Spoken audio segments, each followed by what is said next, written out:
Before we start the show, please pay attention to the screen as we pay tribute to the one of the most iconic wrestling figures, Hulk Hogan.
Ladies and gentlemen, one more time, KPW fans, are you ready? Welcome to KPW Underground 5.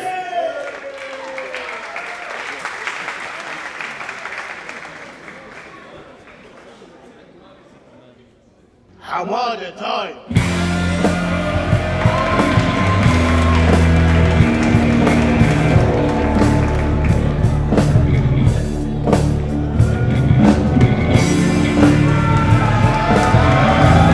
Please help me welcome the newly appointed General Manager of KPW, Mr.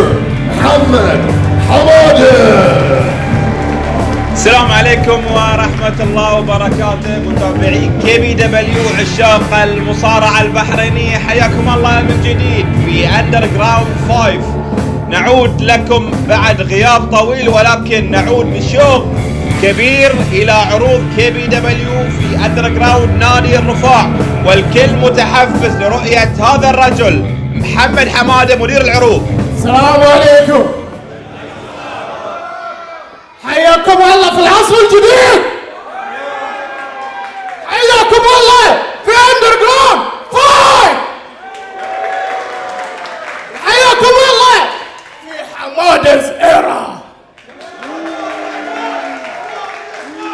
طبعا مجلس إدارة KPW عينوني مدير عام KPW. طبعا هاي كله بيكون تحت إدارتي، تحت تصرفي. كل شيء لو اسويه بتكون في يدي انا. على اي شيء بتكون في يدي انا. سمعتوا؟ النقطة الأولى، الحزام.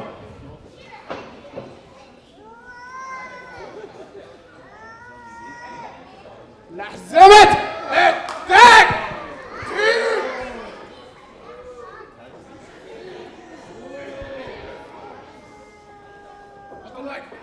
لحزمة التاج تيم شامبيون.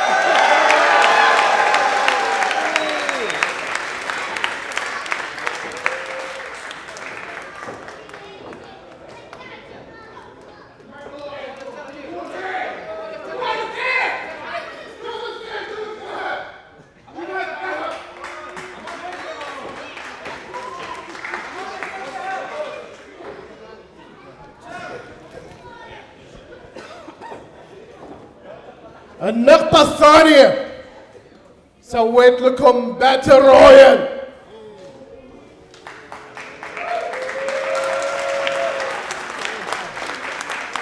على حساب KPW تشامبيون والتكساس تشامبيون.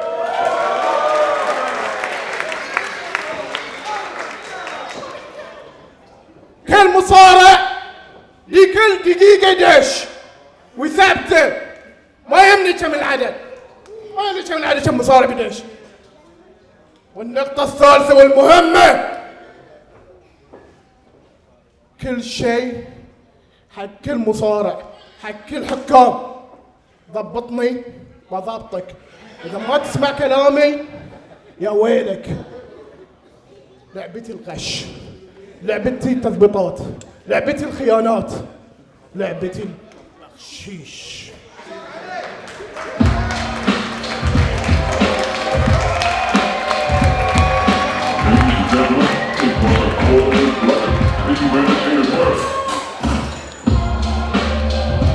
إذا دخول كومبات براذر في بداية عرض أندر جراوند 5.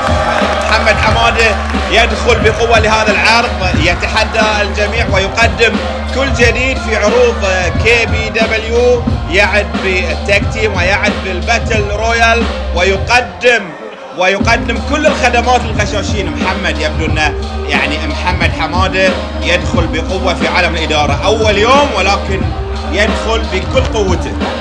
نعم عزيزي حمد، دخول محمد حمادة بكل عنجهية، رغم انه يحاول بإدراج أحزمة وبطولات جديدة، ولكن كما شاهدنا بأن محمد حمادة يقول يعني الإدارة راح تكون إذا أنت مو معاي فأنت ضدي، يعني بين قوسين ضبطني وضبطك. ولكن عزيزي حمد نشاهد أن الكومبات براذرز الآن يتقدم الحلبة للتعليق والتعقيب طبعا على المدير الجديد محمد حمادة.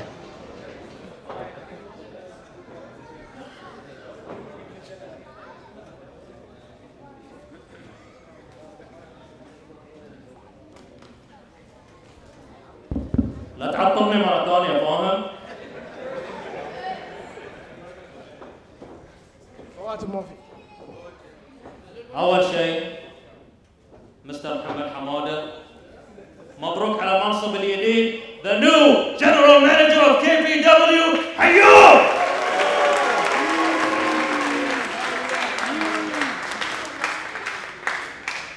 أقول لك هاي اللي يسوونك بول لا تسمع كلامهم. أنت لما أخذت جبار كانوا وايد يغلطون عليك، بس أنا الوحيد اللي شفت إن أنت كبرت في عيوني وكنت أدري إن هاي أحسن قرار سويته، وشوف وين وصلت. شكور. شنو؟ صفر؟ صفر. بقول لك هاي ما يسمونه بوليس، اذا انت ما حد احترمك في حياتك هاي مشكلتك. هاي الرجال انت كل من يسلك لك في حياتك، بس هذا الرجال يستاهل احترام ومحبة كل واحد اليك. واحد يصفق.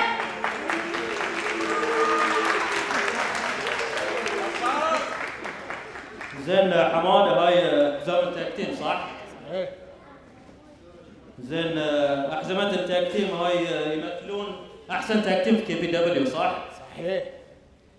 زين انت تدري مو لازم اقول لك، وكل واحد هني يدري غصبا عنهم يتفقون معاي الكومبات براذرز احسن تاكتيم في كي بي دبليو.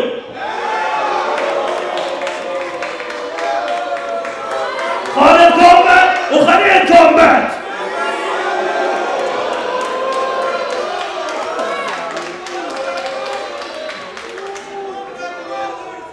حماده تقدر تضبطنا مع الأحزمة؟ مثل ما اتفقنا عليك بدبابة، لا تخليه يفوز. حافظ وشك على شريف، خليه يفوز. فوز شريف اليوم؟ فوزوا. يعني اليوم لازم شريف يمشي الشامبيون. اكيد مثل ما اتفقنا. دير.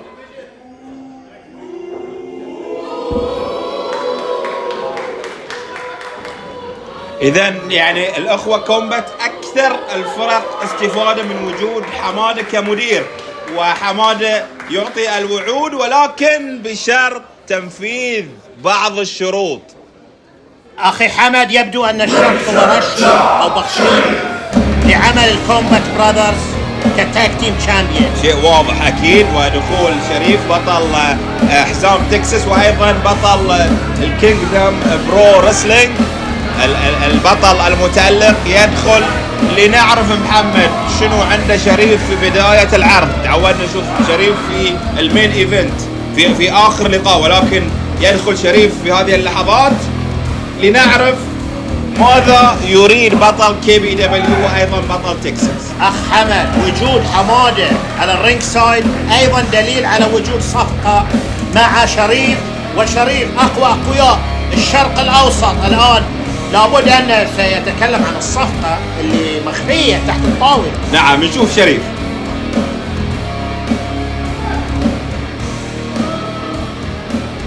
اقطع الصوت.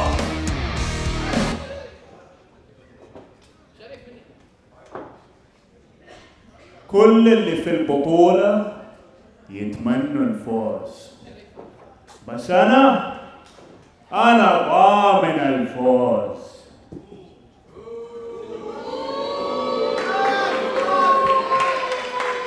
والليلة اسم واحد بيضل واقف على الحلبة،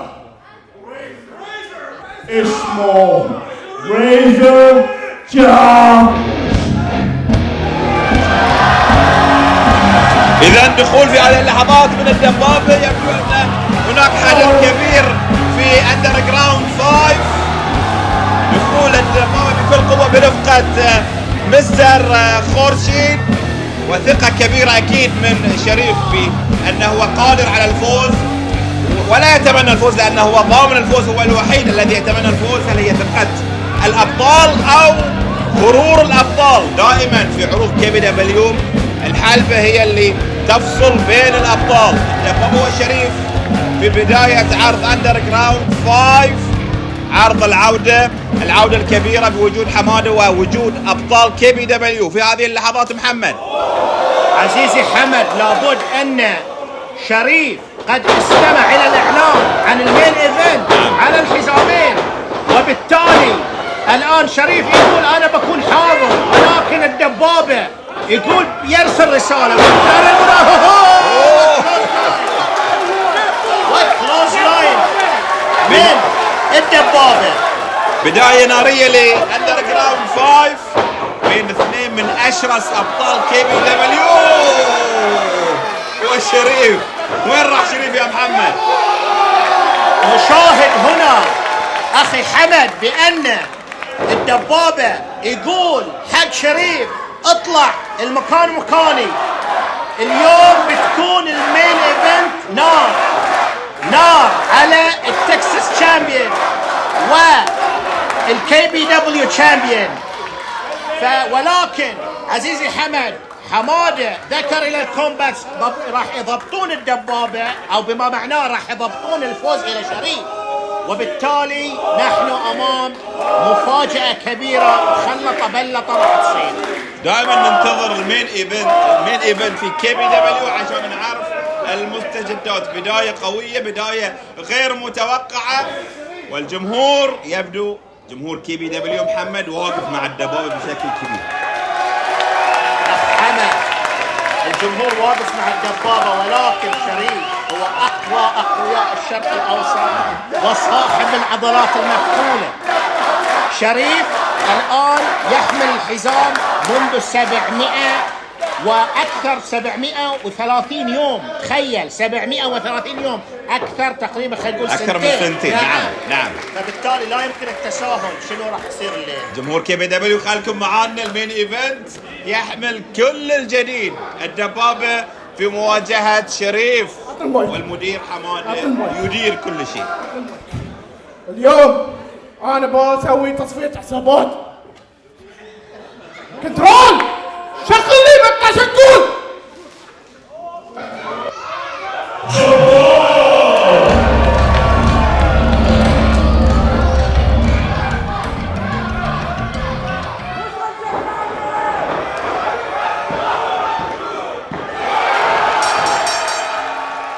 The winner of the match, شكول.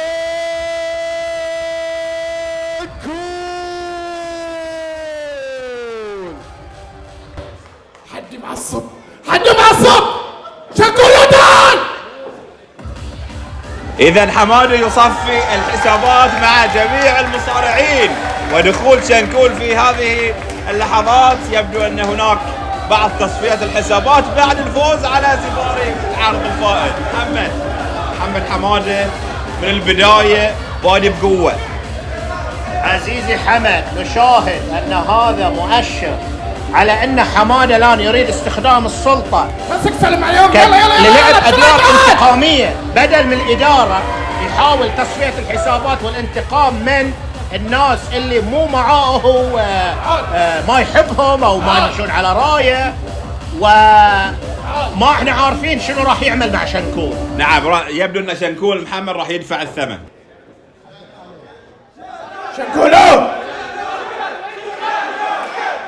عندي لك هدية. لما تعرف شنو الهدية؟ عندي واحد لعبة الكفاف صار من الأول والتالي، كل يوم يتهاوش في فريج، كل يوم راعي مشاكل، عليه بلاغات وايد من الشرطة. تبي تعرف مين؟ قاسموفيتش، تعال!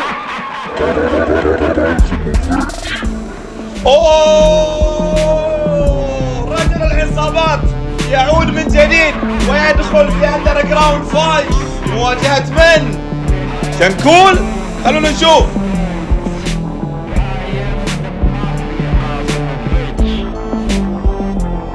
The following is a street fight and it's set for one fall. Making his way to the ring, the Punisher, Qasimovic.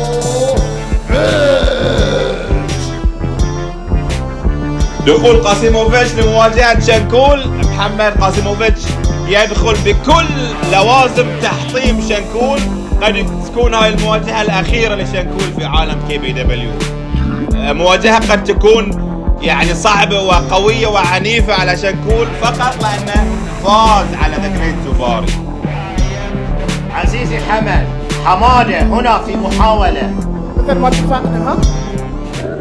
قطع الصوت. مثل ما اتفقنا، ها؟ قاسموفيتش ناتفة. عزيزي حمد، حمادة في محاولة تحطيم شنكول، ونشاهد دخول قاسموفيتش بحلة أعنف من النسخة السابقة. نعم. وقاسموفيتش إذا يتطور يكون أعنف وأعنف. ونشاهد اختيار قاسموفيتش كقاطع طرق وكرجل عصابات هو خيار حمادة لتحطيم شنكول والانتقام منه. وفي الحقيقة حمادة اختيار النشاهد انه تحدث وقال ان قاسموفيتش مفصول من المدرسة، يعني مفصول المدرسة الابتدائية، ذهب إلى 10 مدارس وتم فصله وعدم قبوله، وبالتالي هذا الشخص على شنو عايش؟ على الستريت فايتس، على الهواش، على المذابح والعصابات. فاليوم الله يستر شنو بيصير في شنكول. خطورة كبيرة وشاهد قاسيموفيتش. محمد مثل ما تفضلت، قاسيموفيتش يدخل بعنف كبير أعنف من السابق، وكل الأمور على شنكول. شنكول يحاول أن يظهر في عالم KBW، ولكن قاسيموفيتش هذا الرجل العنيف، هذا الرجل اللي متعود على مشاكل الشارع، يعني قد تكون مواجهة صعبة وعنيفة، وقد تكون أيضا غير متكافئة. محمد قاسموفيتش ما خلى شيء في البيت من حطب، من مخمة، من نعال زنوبة، جيتار. جاب اليوم جيتار إلا وجاب. نعم نعم.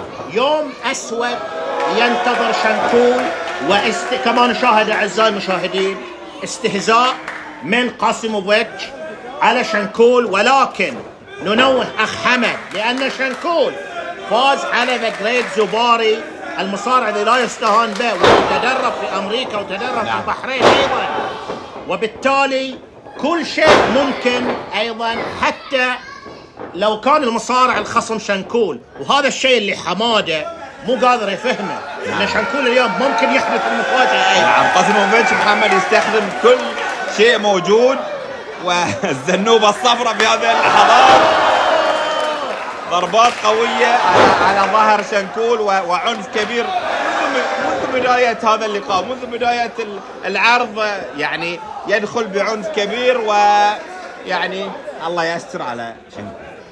نعم عزيزي حمد، نشاهد بأن قاسموفيتش يستخدم لنعال الزنوبة، بدنا نقول شو تسميها هذه، تلشيط، تسطير، ولكن لا زال المواجهة من طرف واحد. قاسموفيتش منذ بداية المواجهة وهو يستلم وهذا سباين باستر. سباين باستر قوي جدا من قاسموفيتش على شنكول. يا إلهي شنو راح يصير؟ وليج دروب أيضا ومحاولة تثبيت 1-2. أوهو لا زال شنكول موجود في الماتش. يعني مواجهة أتصور كأنها تعذيب من جهة واحدة. قاسموفيتش يتلذذ يتفنن في تعذيب شنكول، والحكم أيضا يبدو في مأزق، وجمهور كيبي دبليو يطالب يعني ضرب الحكم أيضا. الجمهور لما يشاهد قاسموفيتش يتعود على العنف، فبالتالي يضرب الحكم يضرب شنكول، وشنكول في هذه اللحظات يحاول العودة ومن الخلف. كل شيء مسموح في هذا اللقاء يا محمد، كل شيء استنى الكاميرا. يعني بدلا أن يستخدم في تصوير عروض كيبي دبليو يستخدمه شنكول في تعذيب قاسموفيتش، ويحاول العودة من جديد، ويحاول القتال والعودة والدفاع على يعني المتبقي من جسم شنكول. طبعا استغلال من شنكول الى عنجهية قاسموفيتش واعتراض على الحكم، استعاد انفاسه وانطلق، وهاي اللي حذرنا فيه. هنا شنكول الان يستخدم مثل الايتمز وهذول الويبنز اللي جابهم قاسموفيتش على قاسموفيتش نفسه ومحاولة تثبيت، ولكن كاد على بعد ثانية واحدة 2.5 تقريبا نعم من انه يفوز على وقاسموفيتش الان مطروح ارضا. هل ستكون هناك مفاجأة في هذه المواجهة عزيزي حمد ونشاهد فوز شنكول؟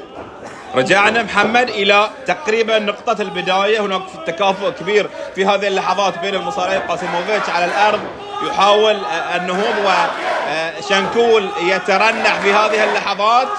عنف قاسموفيتش لحد الآن يعني ما أعطى الأفضلية من أجل الفوز على شنكول، وشنكول يقاتل يحاول استخدام يعني البيسبول، مضرب البيسبول، ولكن في الزاوية قاسموفيتش يعود وبقوة.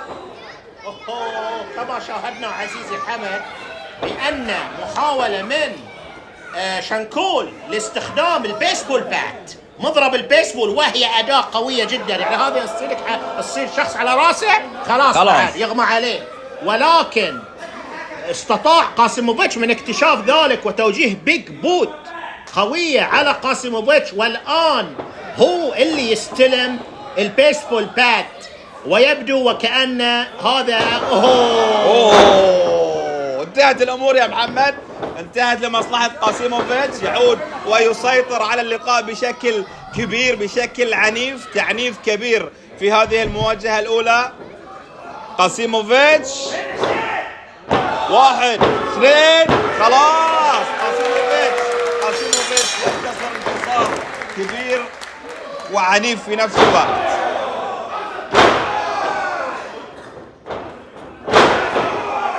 ويواصل تعنيف شنكول. محمد مواجهة كانت عنيفة جدا، ولكن قاسموفيتش تمكن بخبرته العنيفة جدا من حسم الأمور عن طريق مضرب البيسبول.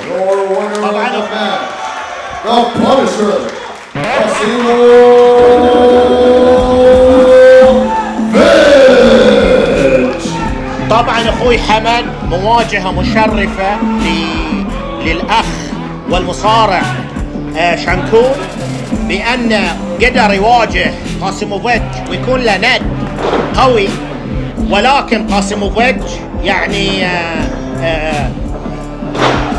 المواجهة ذهبت بما هو يشتهي. نعم. واستطاع في الحقيقة أن يفوز، واللي نشاهد هذا الآن أن قاسموفيتش انتهى الماتش خلاص انت فزت، ولكن يواصل العنف. نعم يواصل العنف في محاولة أيضا للانتقام، وقد تكون هذه أوامر من محمد حمادة، أوامر لدوافع انتقامية بعد فوز شنكول على ذا جريت زبار.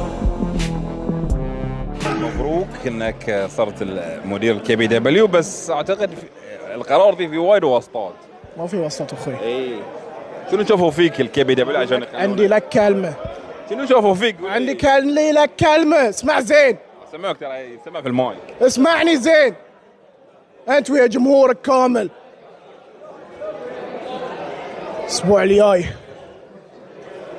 لك مهمة، ما ابغى اشوف رقعة وجهك ولا تي بعد حتى الاسبوع الجاي. الاسبوع الجاي ما ابغى اشوف. تذكر اخر مرة ايش سويت في زباري؟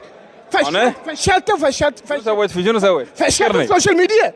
شنو سويت فيه؟ قول لي. فشلت في السوشيال ميديا. انغلب وصورته. لا اخوي ما صور الفوائز والخسائر. ما ارضى عليه. ما كان الحين صرت مدير عروض كي بي دبليو. الحين بقول لك الحين مالك شغل في كل شيء تحت ادارتي اخوي. الحين لك شغل في المصارعين. كل شيء تحت ادارتي. وجهك ما بتشوفه مره ثانيه. بقول لك ايش شافوا فيك كي بي دبليو.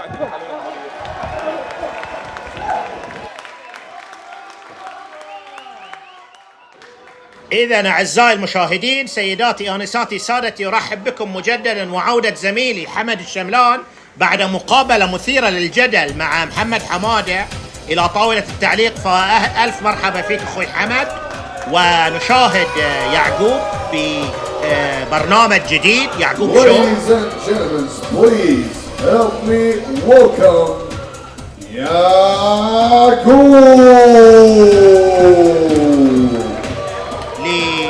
لعمل أشياء من خزعبلاته الآن. نعم. فأخ حمد لنقف مستمعين إلى ماذا سيجري هنا في يعقوب شو.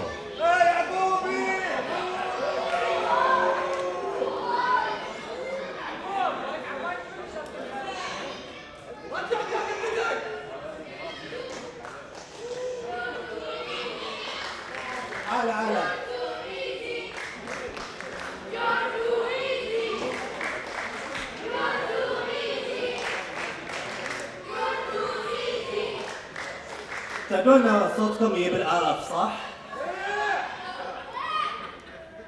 أول شيء ladies and gentlemen welcome لأول شو في تاريخ كي بي دبليو وأفخم شو راح تشوفونه a premiere episode of my new show يعقوب شو. حلو حبيت الجدل. شكرا. خلنا اقول لكم شيء. تعرفون ليش الشو مالي هو احسن شو راح تشوفونه؟ لان انا موجود بس ببساطه.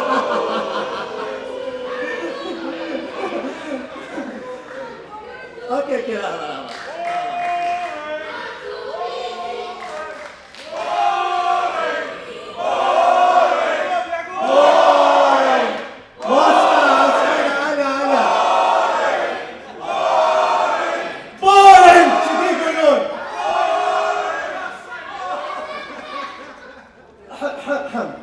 انا اقول بدل ما تقولون بوينج تطلعون كاميراتكم وتصوروني لان ما راح تشوفون مقدم برامج نفسي يعني. كمان افهم كاميرات. طبعا صور.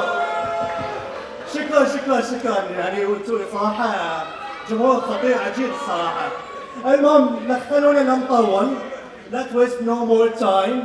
خلينا نستضيف الضيف الاول في حلقه يعقوب شو. ضيف من النوع الثقيل حتى القطط بتهرب منه. خلينا نرحب معاي بالمصارع الدبابة.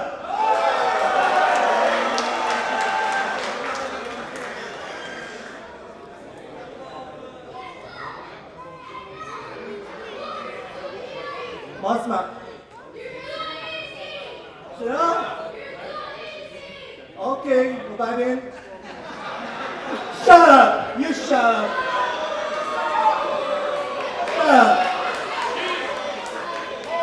وين الدبابة؟ ما يخلص دبابة وين الدبابة؟ يعقوب يستدعي الدبابة، ولكن نشاهد مستر خورشيد يدخل في هذه اللحظات. يبدو ان الدبابة ما عنده وقت حق هاي النوعية من البرامج. لحظة. أنا طلبت أكسايز ميل، تجيبوا لي كيدز ميل ليش؟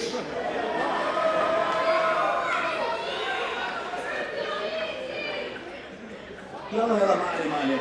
خل نطقطق معاه شوي. يلا ترى وقتي تمين، بسرعة كمان.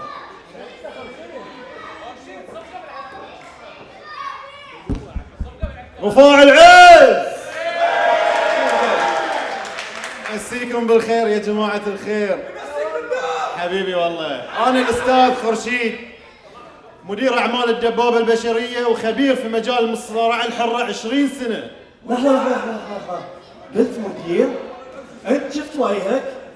أنت حتى جليسة أطفال ما خليك مع المدير؟ شاب برنامجي ما حيتحكى، برنامجي الكل يسكت ويقول حاضر يا أستاذ يعقوب. أوكي؟ يعقوب دقيقة. ترى يعقوب ما شاء الله عليه مصارع، صار له كم سنة الحين مصارع، صارع حوالين العالم، صارع في إيطاليا، صارع في مالطا، صارع في إنجلترا، صارع في النمسا، صارع في الرفاع، مصارع عالمي. بس في مشكلة واحدة فيه، كله مغلوب، كله مطقوق. وآخر شيء شنو يا جماعة؟ الجماعة بس كلهم يقولون عنه تو ايزي، ويقعدوا يقولون له يا الصياح يا الصياح يا الصياح.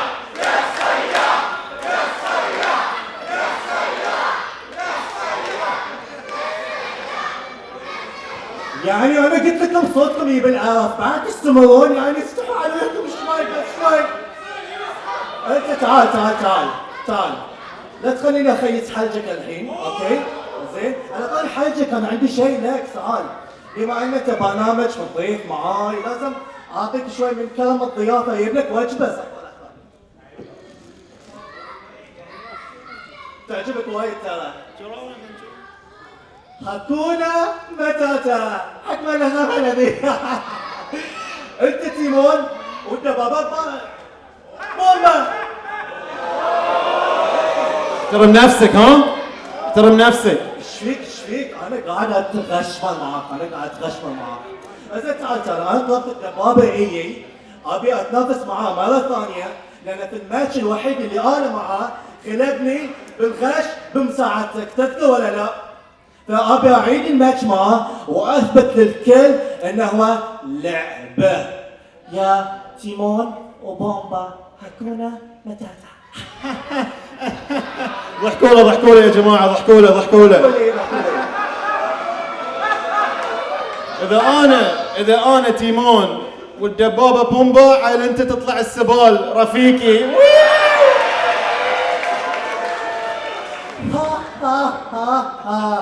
دمك خفيف نفس خفة الدبابة، تصدق؟ Yeah, he's not funny, right? He's so lame. جرحت مشاعري في حلقتي الأولى.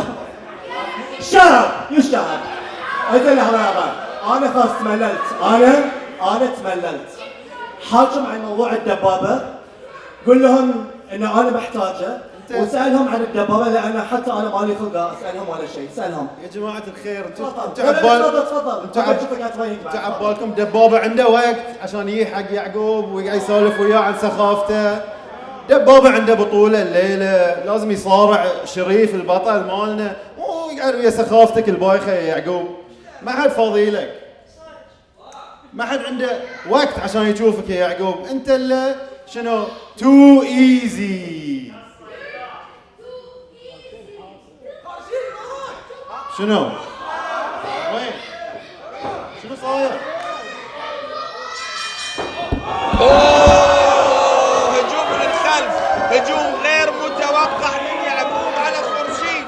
في الأساس كانت يعني يعقوب شو في النهاية محمد انتهت إلى مواجهة ومباراة رسمية في وجود حكم، ويعقوب يسحب خورشيد الى مكان لم يعتاد عليه. خورشيد هو مدير اعمال للدبابه، يتواجد ويصرح بعض التصريحات، ولكن ينجر اليوم انه يكون داخل الحلبه كمصارع في مواجهه مصارع متدرب، يعني مصارع محترف مثل يعقوب. عزيزي حمد، لا شك كانت هناك نية مبينة عند يعقوب، وبالتالي يعقوب بعد ما استضاف خورشيد استدعى حكم المباراة وعمل مباراة لنفسه ضد مدير أعمال وليس مصارع. ويعقوب في محاولة تفريغ الأحقاد على شخص مثل خورشيد بوجود الحقد والغيرة ضد الدبابة اللي الآن يقوم بعمل لا شك مؤثر جدا وتصنيف مرتفع. نعم. في مواجهة ند 1 on 1، ند يعني كبير إلى شريف. ونشاهد أخ حمد هنا مواجهة من طرف واحد. اكيد نتكلم عن مصارع في مواجهه مدير اعمال او شخص غير مصارع، غير متعود على الحلبات كمصارعه، بالتالي هاي النتيجه. يعقوب يواصل الهجوم ولكن يحاول خمسين. 1 2 في اللحظات الاخيره فقط يعقوب ينجو من فخ خورشيد. يعقوب ينجو من فخ خورشيد ويحاول يعقوب استخدام كل الحركات محمد، وانهاء ليعقوب. إذن عزيزي حمد تثبيت Your وفوز. winner of the match, Yaqub. فوز ليعقوب على خورشيد بعد أن حاول خورشيد بأن ينهي المباراة. تصور بأن مدير أعمال في حركة خاطفة وسريعة كان يثبت خورشيد، ولكن قام خورشيد بمحاولة وثم يعقوب عفوا بالتثبيت. شو اللي صار يعني؟ اوه تدخل من حمادة مرة أخرى. لا لا لا يعقوب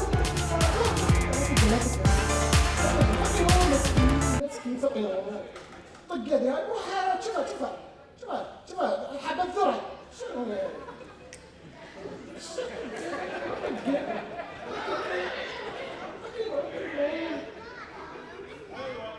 فقير آخر شيء. أوكي مورك طيبة، مورك طيبة، مورك طيبة.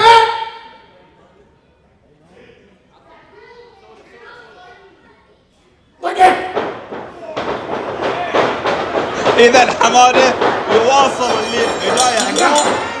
الكل ضد خورشيد. نذكر متابعي كي بي دبليو، جمهور كي بي دبليو، عشاق كي بي دبليو، ان خورشيد هو مدير اعمال.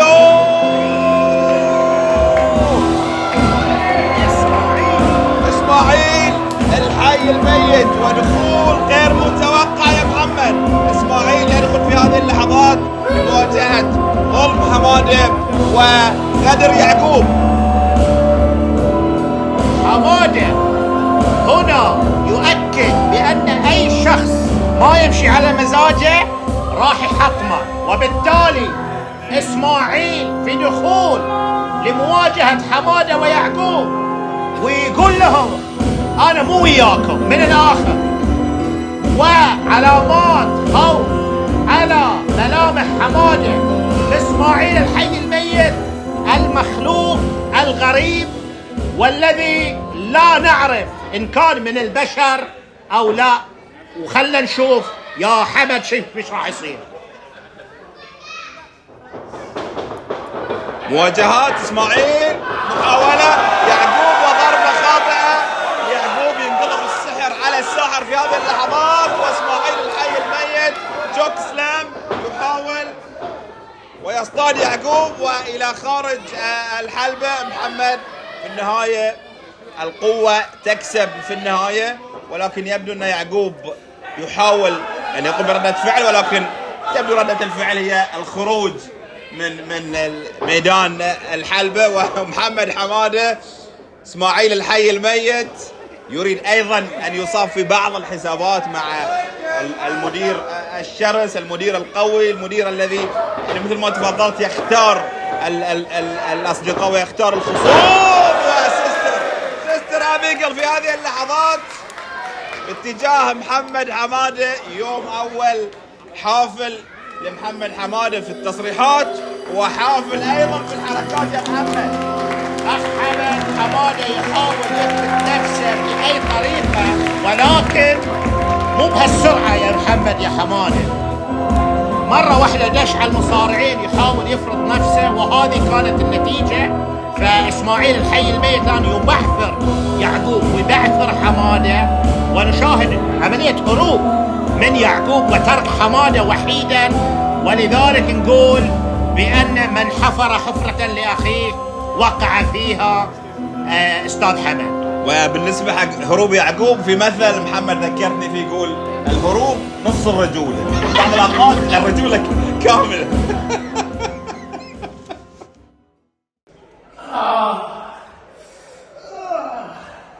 وقت البوس يلا. زين؟ باكستان زندباد؟ باكستان زندباد. زندباد؟ زندباد. مدركس مرقية. مدركس مرقية. مدركس مرقية.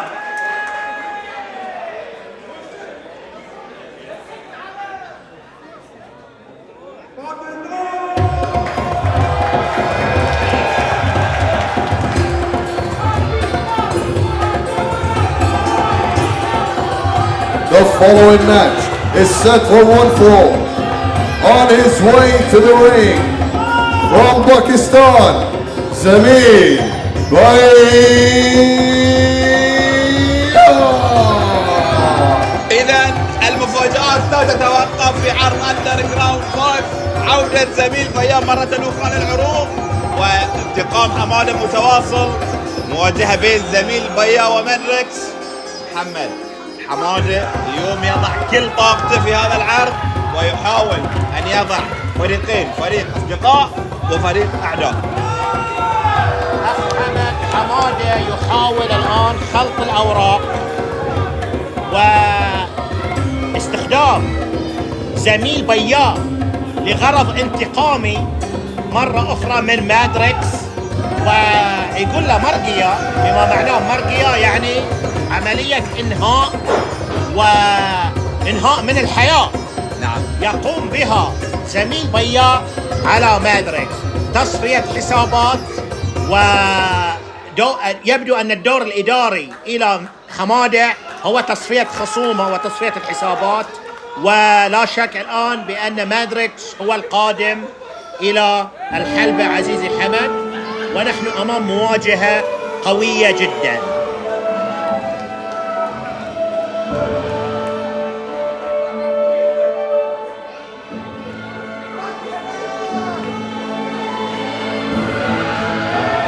And his opponent from the other side of the rabbit hole, he is the maddest of them all, Maddox, the Entertainer. إذا دخول مادريكس في هذه اللحظات معشوق الأطفال، معشوق الجماهير، ولكن راح تكون عنده مواجهة صعبة جدا أمام العنيف جدا زميل بيا. يعني فارق أجسام واضح، ولكن ما ننسى أيضا مادريكس يمتلك المرونة والرشاقة والطيران بشكل مستمر بين مختلف اللقطات. زميل بيا ومحاولة تعنيف مادريكس، محاولة يعني السير على أهداف حماد اليوم. ومنذ البداية بداية عنيفة يا محمد لهذا اللقاء، وزميل بيا يبدو أنه في الطريق لتحقيق أهداف حماد.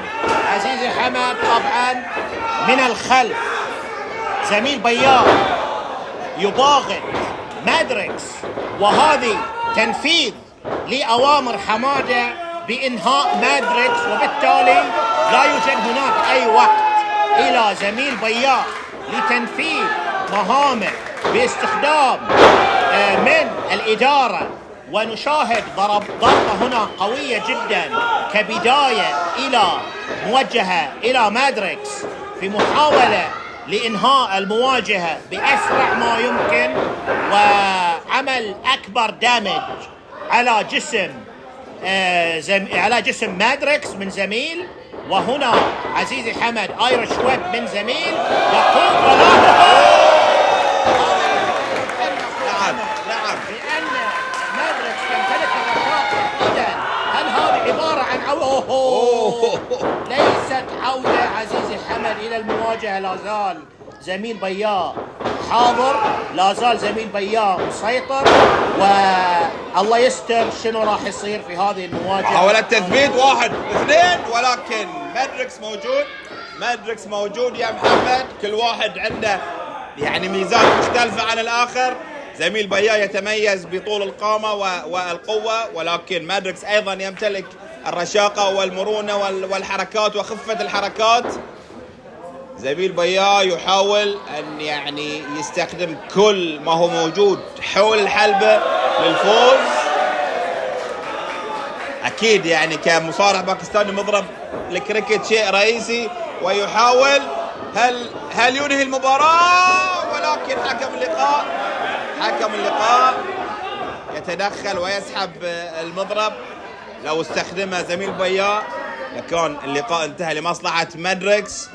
مادريكس يحاول الاقتراب ويحاول انهاء في هذه اللحظات، يستغل يعني عدم التفاهم.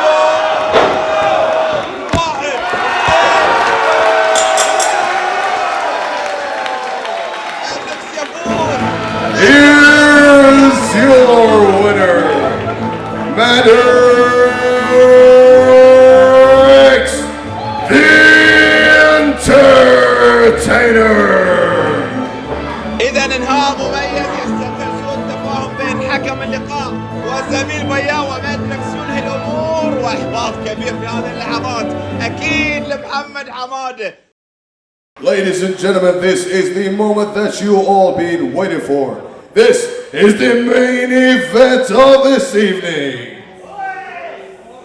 This match is a 7-man battle royal for the KBW and Texas Heavyweight Championships.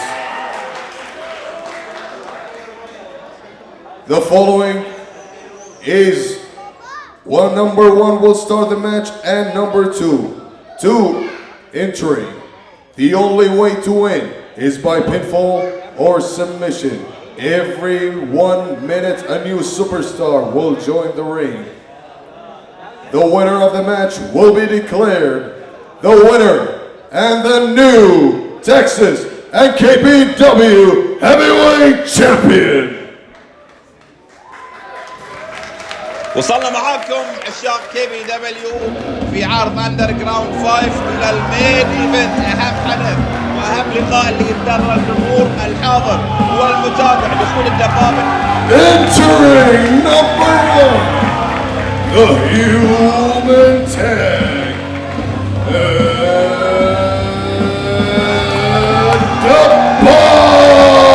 الدبابة. دخول احد اهم ابطال KBW الدبابة باتل رويال. نتكلم عن المين ايفنت. اليوم عندنا مجموعة غير معروفة من المصارعين.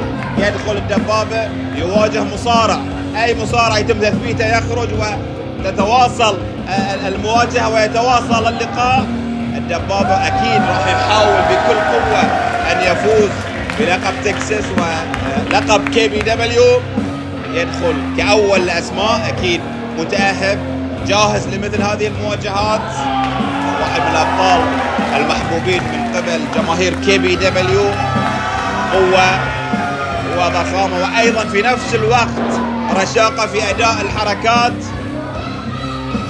منذ البداية الدبابة يدخل بشكل كبير عالم KBW، خطوة بخطوة يصل إلى المين إيفنت في انتظار المنافس. يا محمد عزيزي حمد، لا شك بأن دخول الدبابة كرقم 1 هو بتدبير من محمد حمادة بكل تأكيد، ليكون هو الأقل حظوظ في الفوز. وكما نشاهد سيتم دخول مصارع كل فترة زمنية معينة، ولا يهم عدد المصارعين في الحلبة. اللي يثبت يخرج بالمواجهة. ولا شك لا ننسى بأن محمد حمادة ذكر في بداية العرض بأن هناك صفقة مع الكومباتس وصفقة مع Entering number 2, representing the Nerds, Nerd 1. نيرد نمبر 1 يدخل. ولكن أذكرك أستاذ حمد بأن هناك صفقة من حمادة مع الكومباتس وأيضا مع شريف، وبالتالي الآن الدبابة في مواجهة مع نر رقم 1 أو نر رقم 2.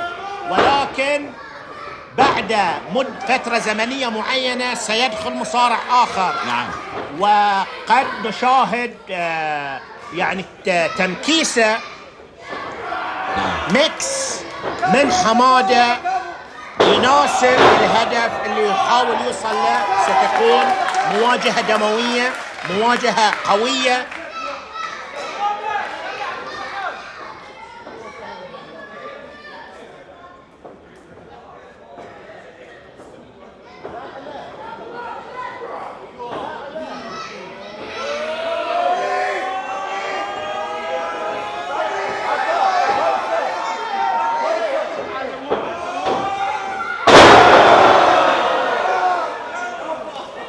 إذا عزيزي حمد يحاول الدبابة إنهاء انهاء سريع. نذكر متابعي كي بي دبليو وايضا عشاق الكي بي دبليو دخول مصارع جديد في هذه اللحظات. كل دقيقة نشاهد مصارع جديد، مصارع آخر. خروج النرد 1 بعد الخسارة من الدبابة أكيد هدف كبير. Entering number 3, Nerd 2. دخول النرد 2 محاولة إرهاق الدبابة ويعني استخدامه واستنزافه بشكل كبير واستهلاكه في حلبة المصارعة. دخول أول، مواجهة أولى مع نرد 1 وفي هذه اللحظات مع نرد 2. وبعد دقيقة أيضا راح نشوف مصارع جديد يدخل من اللوكر روم، ونرد 2 يحاول أيضا استهلاك الوقت ودخول مصارع آخر. نشاهد العد في هذه اللحظات، دقيقة واحدة فقط لدخول مصارع آخر. قد يكون النرد هاي التكتيك اللي يستخدمه يا محمد عشان تخفيف الضغط عليه من قبل الدبابة. أعتقد أخ حمد بأن محاولات محمد حمادة ستبوء بالفشل. يعني استخدام نرد رقم 1 ونرد رقم 2 يعني هذه ما تفيد مع شخص مثل الدبابة. وهذا كما نشاهد الدبابة ما استهلك أي وقت في التخليص على نرد رقم 1، وهنا سيخلص على نرد رقم 2. يعجنوه خلاص، يعجنوا الدبابة 1 2 3 بشكل سهل جدا وبشكل سلس. وحتى قبل نهاية الوقت، قبل نهاية الدقيقة، الدبابة ينهي الأمور مع نرد 2. خروج نرد 1 وخروج نرد 2 في انتظار مصارع جديد، أحد أبطال كي بي دبليو، في انتظار دخوله في هذه اللحظات. والجماهير تتفاعل مع باتل رويال. إذا عزيزي حمد هنا أحد أفراد الكومبات. من هو يا ترى؟ خالد كومبات. Entering number 4, Khalid Combat. إذا خالد كومبات الانترنت رقم 4 هنا في الباتل رويال بعد أن قام الدبابة بإنهاء نرد رقم 1 ونرد رقم 2.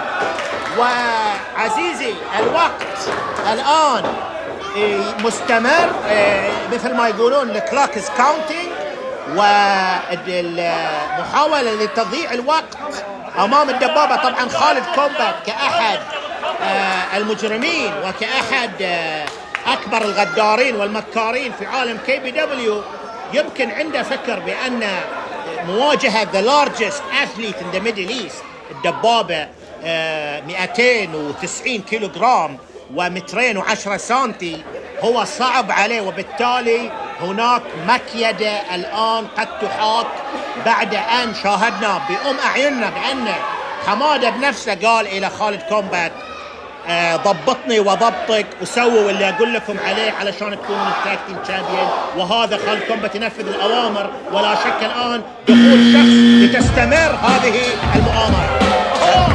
خليل في هذه اللحظات Entering number 5, Khalid Combat. المصارع الخامس. أكيد مثل ما قلت محمد، خالد كومبات يعرف فارق الأجسام وفرق القوة بين المصارعين، فبالتالي ينتظر اكتمال كومبات براذر لمحاولة مجاراة الدبابة حتى يدخل مصارع آخر ومحاولة تنفيذ أوامر حمادة. خالد في جهة وخليل في جهة، والدبابة الوحيد داخل الحلبة. خليل في هذه اللحظات يحاول، ولكن حركة العصر ودخول خالد كومبات 2-1. دائما مثل ما يقولون كثرة تغلب الشجاعة. أخ حمد مثل ما بالضبط وقعنا بأن هنا الكومبات ان ترابل. أخ حمد هناك حياكة من محمد حمادة للفائز بهذه المواجهة من رقم 1 من رقم 2 ثم خالد كومبات ثم 2-1. وبالتالي هناك محاولة لعمل تجمع للمصارعين ضد الدبابة أخ حمد الذي يتفنن في تعذيب كومبات براذر. سمعته محمد؟ نعم سمعته؟ نعم أخ حمد. قد هذه خطة حمادة قد تفشل، ونشاهد الآن الدبابة قلب الطاولة على الكومباتس ودخول أيضا لمصارع آخر. يعقوب في هذه اللحظات Entering number 6, يعقوب. المصارع السادس في هذه اللحظات يعقوب. كل الامور تسير لمصلحة حمادة واهداف حمادة. اذا يعني لقطة تحت الحزام ومحاولة الانقضاض على الدبابة 3-1. يعقوب ايضا متبقي اقل من دقيقة ونشوف مصارع اخر قد يكون ايضا ضد الدبابة. الكل يتعاون من اجل الاطاحة بالدبابة والقضاء عليه قبل حتى دخول شريف. وجود خليل كومبات في هذه اللحظات، محاولة الطيران وتحطيم الدبابة وضرب الدبابة في مقتل في بعض الأوقات. يعقوب يتعاون مع الأخوة كومبات، الكل ضد الدبابة. محاولة طائرة من خالد كومبات، فلاينج هيد بات من خالد كومبات أخ حمد. و17 ثانية، نحن أمام 17 ثانية لدخول مصارع آخر. وهناك نية مبيتة اليوم بأن يحافظ شريف على الحزام. قد يكون تجمع لإنهاء الدبابة وثم أن يفوز شريف. انتظار المصارع السابع في هذه اللحظات شريف بطل KBW وتكساس. Entering number 7, the KBW and Texas Heavyweight Champion, Razor John Sharif.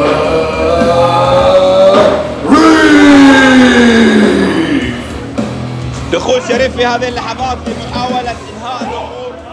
3 مصارعين في مواجهة مصارع، وأيضا إضافة مصارع رابع، إضافة مصارع بطل يحافظ على لقب البطولة لأكثر من 2 حتى الآن. ولكن يبدو يعني ينتظر بعض الشيء، يعني يترقب يشاهد ماذا يحصل في الحلبة.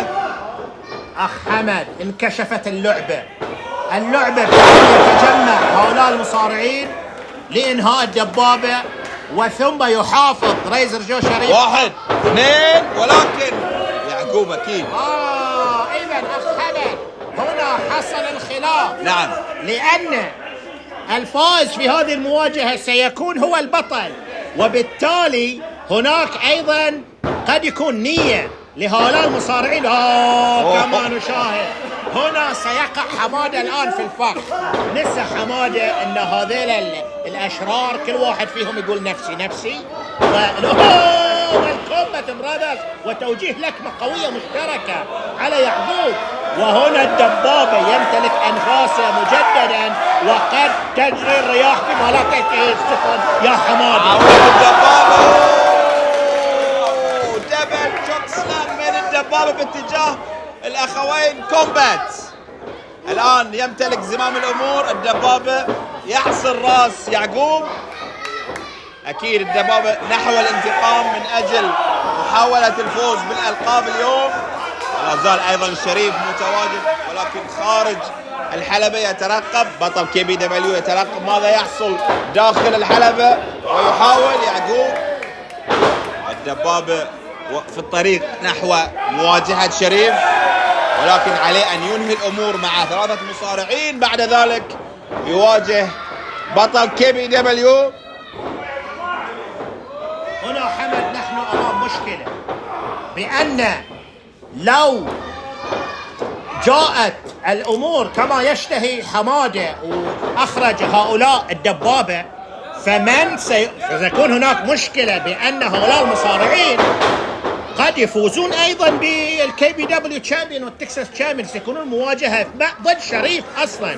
لذلك هنا قد يقع حمادة في شر أعماله، ولكن نشاهد بأن الدبابة قلب الطاولة ومحاولة تثبيت، إذا الدبابة يخرج خالد كومبات من المواجهة، اللي يبقى الآن خليل ويعقوب وشريف الذي نشاهد علامات الاستغراب على وجهه، وأن قد اكتشف بأنه قد يكون أمام مواجهة نهائية ضد الدبابة ومحاولة تثبيت مرة أخرى في أقل من دقيقة، والدبابة ينهي الكومبات الثاني خليل كومبات ويستلم يعقوب وشريف يقول راحت الأرواح. نعم حمادة وقع في شر أعماله أخ حمد. لذلك نشاهد شريف يعني يفضل الانتظار محمد في الخارج، لأنه أكيد لا يثق في الأخوة كومبات إنه ممكن يحاولون يثبتونه ياخذون منه الحزام، وإنهاء 1 2 3.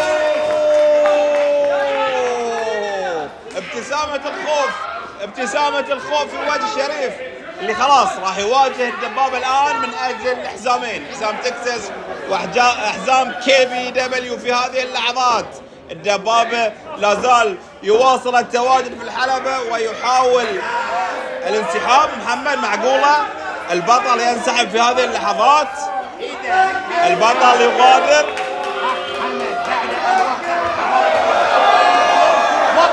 في شرع ماله ومحاولة هروب من شريف، ولكن تيجري يدخل ويقول له لا وين في هني رجال، في رجال في كي بي دبليو، وتيجري يمنع شريف من الهروب، وبالتالي قد يكون ذلك لمحاولة إرجاعه إلى الحلبة لمواجهة الدبابة. إذا نحن أمام مواجهة ستكون على الكي بي دبليو تشامبيون والتكساس تشامبيون بين الدبابة وشريف. شريف يا أخ حمد، شريف حاول هروب، ولكن شريف إذا دش الميدان سيكون هناك خلاص معركة بالنسبة لشريف. نعم. اللي يحافظ على الحزام الكي بي دبليو لمدة أكثر من 700 يوم، بينما استطاع الدبابة سابقا الفوز بحزام التكساس ولكن تم استرجاعه مجددا، وبالتالي الآن أخ حمد ابتدت المواجهة. إذا عودة خورشيد المصاب وأيضا تدخل النمر المقنع تيجري، محاولة انهاء سريعة من قبل الدبابة. يتواجد شريف والدبابة أمام فرصة كبيرة من أجل الفوز باللقب، يحاول ولكن ضربة غير موفقة من الدبابة. شريف يدخل إلى الحلبة ويحاول إنهاء الأمور، يحاول الحفاظ على البطولات، يحاول الحفاظ على الحزامين في هذه اللحظات. سبير في هذه اللحظات يتألق شريف، وسبير قوي باتجاه الدبابة رغم فارق الوزن وفارق الطول، ولكن سبير قوي أيضا من المصارع المتمرس شريف.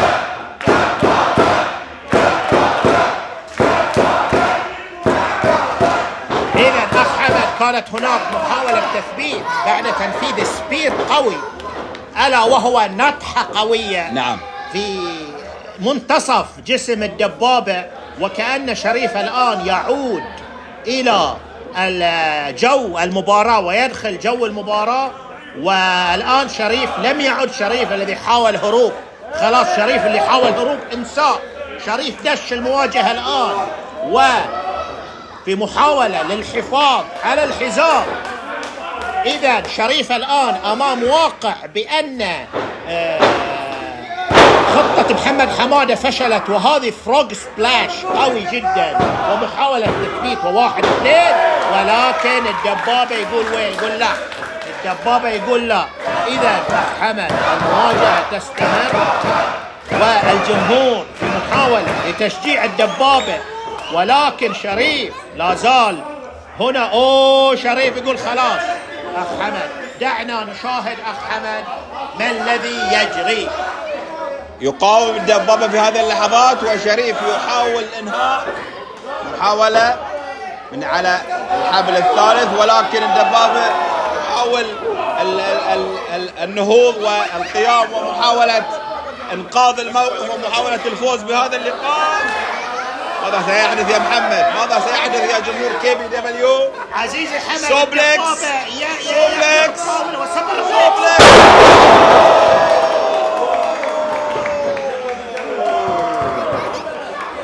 سوبر بلكس من فوق الحبال. عزيزي حمد في لقطة لا نشاهدها في عالم كي بي دبليو في كل مرة، هذا لا يحدث كل يوم. عزيزي حمد حركة بهؤلاء العمالقة، من حركة طائرة من فوق الحبال في منتصف الحلبة، سمعنا صوتها في الرفاع كامل، سمعنا صوتها في الرفاع كامل، والحكم يحاول عدل العشرة في محاولة لي لو ما قام أحد المصارعين سيضطر الحكم لإنهاء المواجهة. وشريف يقوم بالزحف إلى خارج الحلبة، وبالتالي اضطر الحكم لإيقاف العد. وهنا نهوض من الدبابة ودخول أيضا من شريف. وشريف هناك ويبن، هناك أداة في يد، ولكن شوك سلام أخ حمد شو اللي قاعد يصير؟ الدبابة يتفطن لكل الحركات ويحاول استغلال هذا الوضع. شريف بوضع غير جيد في هذه اللحظات. الدبابة يقاوم، يقف، يحاول فروغ سلاش وعملية تثبيت.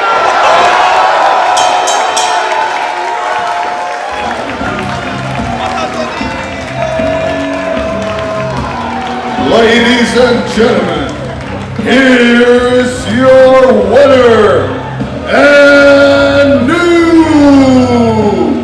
Texas Heavyweight Champion and KBW Heavyweight Champion, the Human Tag,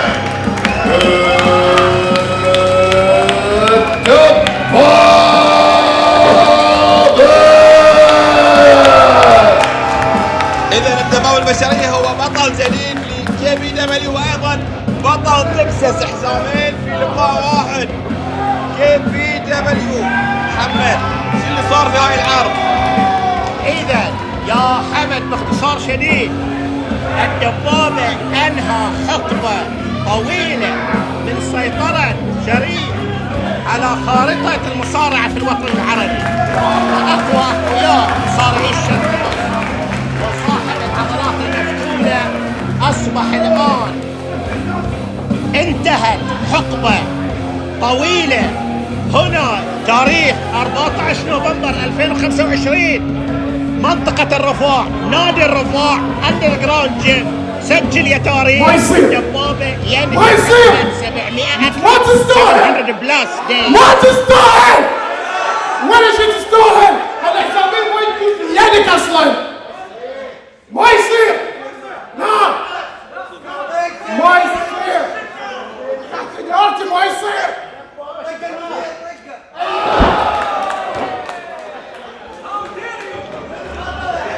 أخ حمد نشاهد إن حمادة الآن أثبت أنه هو إيديت وأحمق، بأن رغم فوز الدبابة دخل لمحاولة خلاف الواقع، بأن يرفض الدبابة كبطل وحصل الستار. وش اللي قاعد يصير يا حمد؟ طاولة في هذه اللحظات جمهور كي بي دبليو. اليوم الدبابة لا يكتفي بكونه بطل حزامين، ولكن يريد انهاء حمادة. محمد لاحظنا اليوم بين كل مواجهة نتكلم عن حمادة انضرب سيستر ابيجل من جهة، وايضا الان في انتظار الطاولة الدبابة البطل الاوحد حاليا لكي بي دبليو. ومحمد حمادة يحاول استخدام فقط الاهواء الشخصية في ادارة المباريات، ولكن الواقع يفرض نفسه.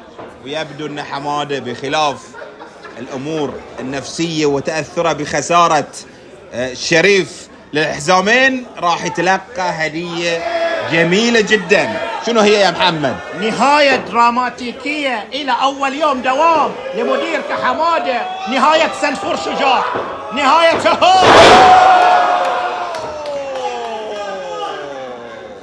نهاية سنفور شجاع حمادة. إذن أحداث دراماتيكية حصلت في هذه العرض. شو اللي بيصير في أندرجراوند 6 و7 و8؟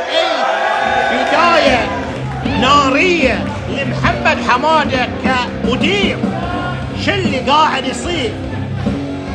حمادة عاكلها على الطاولة وحمادة اوت، حمادة في الباي باي في مهب الريح.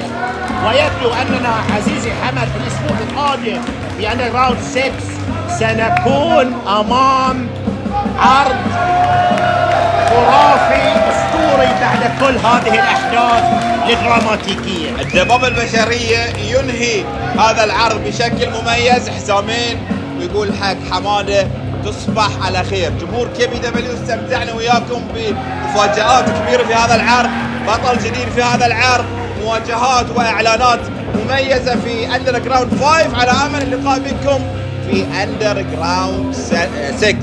خلكم معانا ونشوفكم ان شاء الله في الاسبوع القادم. كان معكم حمد الشملان ومحمد طلال.